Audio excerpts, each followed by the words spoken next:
बिस्मिल्लाहिर्रहमानिर्रहीम। अस्सलामु अलैकुम। Dear students, Waqar Rashid here, आपका बायोलॉजी टीचर। कैसे हैं आप सब? उम्मीद है खैर आफियत से होंगे। आज का टॉपिक क्या है, किन मौज़ूआत पर डिस्कशन करनी है, आइए देखते हैं। Dear students, recall your memory. Previous lecture में हम ह्यूमन नर्वस सिस्टम को डिस्कस कर रहे थे। इंसानों में आसाबी निज़ाम दो हिस्सों पर मुश्तमिल है। एक को सेंट्रल नर्वस सिस्टम कहा जाता है, एक को पेरिफेरल नर्वस सिस्टम का नाम दिया जाता है। Dear student, central nervous system brain और स्पाइनल कॉर्ड पे मुश्तमिल, पेरिफेरल नर्वस सिस्टम उन तमाम न्यूरॉन्स पे मुश्तमिल है जो जिस्म में फैले हुए हैं, ब्रेन और स्पाइनल कॉर्ड की तरफ आ रहे हैं या वहां से निकल रहे हैं। डियर स्टूडेंट्स, अगर हम स्ट्रक्चरल एंड फंक्शनल यूनिट की बात करें, न्यूरॉन सेल खास किस्म के सेल हैं जो स्ट्रक्चर और फंक्शन की बुनियादी इकाई हैं नर्वस सिस्टम के अंदर। न्यूरॉन सेल की स्ट्रक्चर की बात की जाए, इसके दो मेजर पोर्शन हैं। एक को सेल बॉडी कहा जाता है, एक को एक्सॉन कहा जाता है। सेल बॉडी के अंदर साइटोप्लाज्म और न्यूक्लियस और ऑर्गेनेलिस पाए जाते हैं, जबकि सेल बॉडी की आउटसाइड प्रोसेसेस को हम डेंड्राइट्स का नाम देते हैं। एक्सॉन सेल खास किस्म के सेल रिलीज करते हैं, शवान सेल कहलाते हैं। शवान सेल फैटी सेल्स की लेयर पैदा करते हैं, माइलिन शीथ कहलाती है। उसमें गैप्स मौजूद होते हैं जिन्हें नोड्स ऑफ रेनवियर कहा जाता है। डियर स्टूडेंट्स, इंफॉर्मेशन मूव करती है न्यूरॉन सेल के जरिए एक जगह से दूसरी जगह तक, रिसेप्टर से कोऑर्डिनेटर तक, कोऑर्डिनेटर से अफेक्टर तक, और ये न्यूरॉन सेल की डेफिनेशन भी है। ये खास किस्म के सेल हैं जो नर्व इंपल्स को कंडक्ट करते हैं रिसेप्टर से कोऑर्डिनेटर तक, कोऑर्डिनेटर से अफेक्टर तक। नर्व इंपल्स की डेफिनेशन क्या है? वेव ऑफ इलेक्ट्रोकेमिकल चेंज है जो ट्रेवल करती है along the length of neuron. अगर हम डिस्कस करें साल्टेटरी इंपल्स को, ये जंपिंग नर्व इंपल्स को कहा जाता है। माइलिनेटेड एक्सॉन रखने वाले न्यूरॉन में जंपिंग इंपल्स मौजूद होती है, एक नोड से दूसरी नोड पे जंप करके मूव करती है, इससे उसकी स्पीड में इजाफा हो जाता है। न्यूरॉन सेल की तीन टाइप्स हैं, सेंसरी न्यूरॉन, मोटर और इंटर न्यूरॉन। इसी तरह नर्व यूनियन ऑफ एक्सॉन को कहा जाता है, इसकी भी तीन टाइप्स हैं, सेंसरी नर्व, मोटर नर्व और मिक्स नर्व। हमने डिस्कस किया गैंग्लिया के बारे में। ये दरअसल सपोर्टिंग सेल्स होते हैं, ये क्लस्टर ऑफ सेल बॉडीज को कहा जाता है। हमने डिस्कस किया न्यूरोग्लिया के बारे में, ये सपोर्टिंग सेल हैं, न्यूरॉन सेल के साथ पाए जाते हैं। आइए अब हम डिस्कस करते हैं ब्रेन को, जो मेजर पोर्शन है सीएनएस का। डियर स्टूडेंट, सीएनएस के दो पार्ट्स ब्रेन और स्पाइनल कॉर्ड हैं। आज हम डिस्कस करेंगे ब्रेन को। मोस्ट एनिमल्स में, इन मोस्ट एनिमल्स,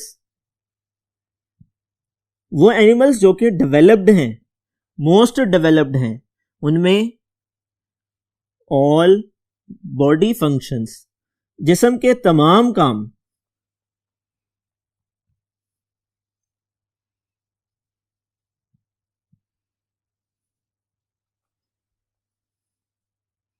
कंट्रोल होते हैं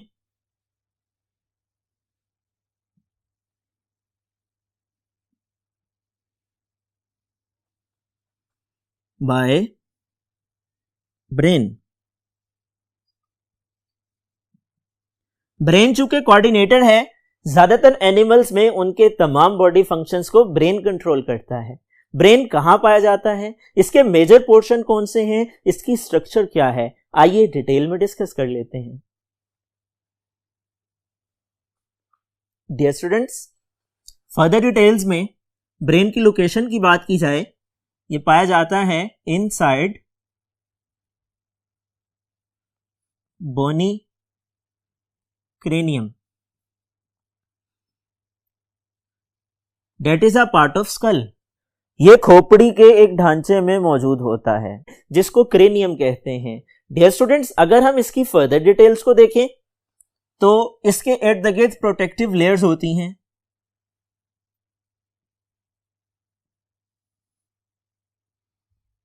जिनको हम मेनिंजेस का नाम देते हैं। मेनिंजेस ना सिर्फ प्रोटेक्ट करती हैं ब्रेन को, बल्कि इसके साथ साथ ऑक्सीजन भी प्रोवाइड करती हैं, क्योंकि इनके अंदर ब्लड सप्लाई मौजूद होती है। डियर स्टूडेंट्स, इनकी हसासियत के पेश नज़र चूंकि ब्रेन बहुत ज़्यादा अहम है, जिस्म के तमाम कामों को कंट्रोल करता है, मेनिंजेस मौजूद होती हैं। बोनी क्रेनियम के अंदर ये पाया जाता है। आपने इन दोनों चीज़ों को याद रखना है। सबसे पहले हिफाजत के लिए हड्डियों का एक ढांचा मौजूद है जिसको बोनी क्रेनियम कहा जाता है और ये स्कल का पार्ट है। दूसरे नंबर पर मजीद इजाफी हिफाजत के लिए मेनिंजेस मौजूद होती हैं और ये प्रोटेक्टिव लेयर्स हैं। ना सिर्फ प्रोटेक्ट करती हैं बल्कि ऑक्सीजन भी सप्लाई करती हैं। इसी तरह ये बात भी याद रखिएगा, यहां पर सेरिब्रोस्पाइनल फ्लूइड मौजूद होता है। ये ब्रेन को फ्लेक्सिबिलिटी प्रोवाइड करता है, लचक मुहैया करता है, मैकेनिकल इंजरी की सूरत में डैमेज से बचाता है। अगर हम पार्ट्स की बात करें, ब्रेन के 3 मेजर पोर्शंस हैं। वो कौन से हैं आइए देखते हैं। सबसे पहले फोरब्रेन,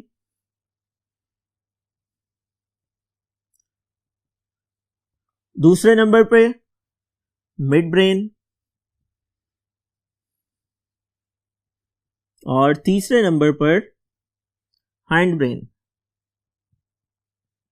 ये 3 पोर्शंस हैं जो कि मेजर पोर्शन हैं ब्रेन के।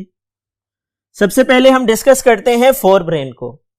डियर स्टूडेंट्स, यहां पर फोर ब्रेन ही की डिस्कशन हो रही है।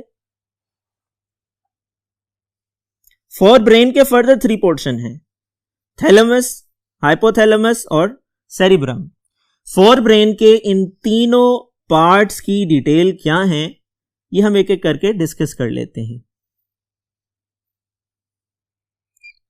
थैलेमस क्या है, कहां पाया जाता है, हाइपोथैलेमस क्या है, कहां पाया जाता है, और सेरिब्रम क्या है, कहां पाया जाता है। इन तीनों के फंक्शंस क्या हैं, ये कौन से फंक्शंस को कंट्रोल करते हैं, आइए समझ लेते हैं। डियर स्टूडेंट्स, फोर ब्रेन की बात की जाए, fore brain most developed portion है। ये ब्रेन का सबसे ज्यादा डेवलप्ड पार्ट है।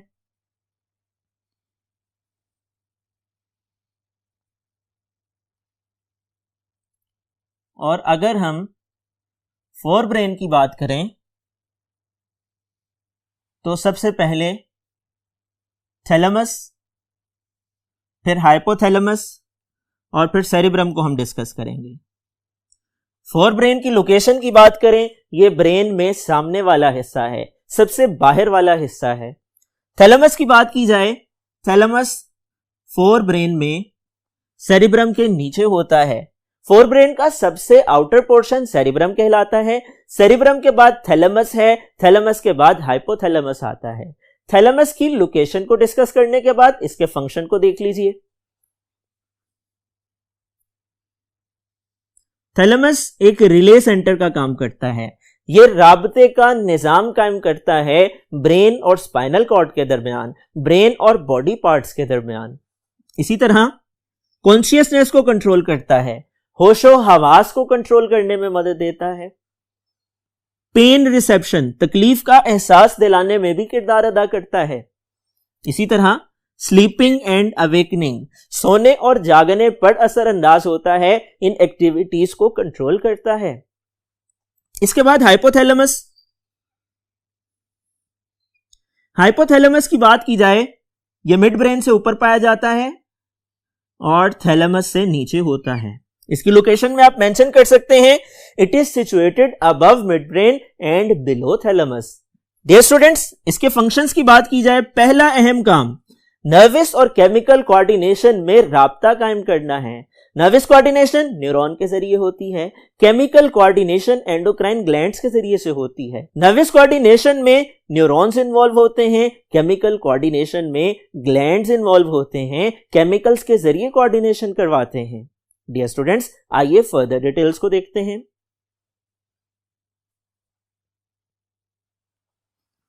Number 2, pituitary secretion.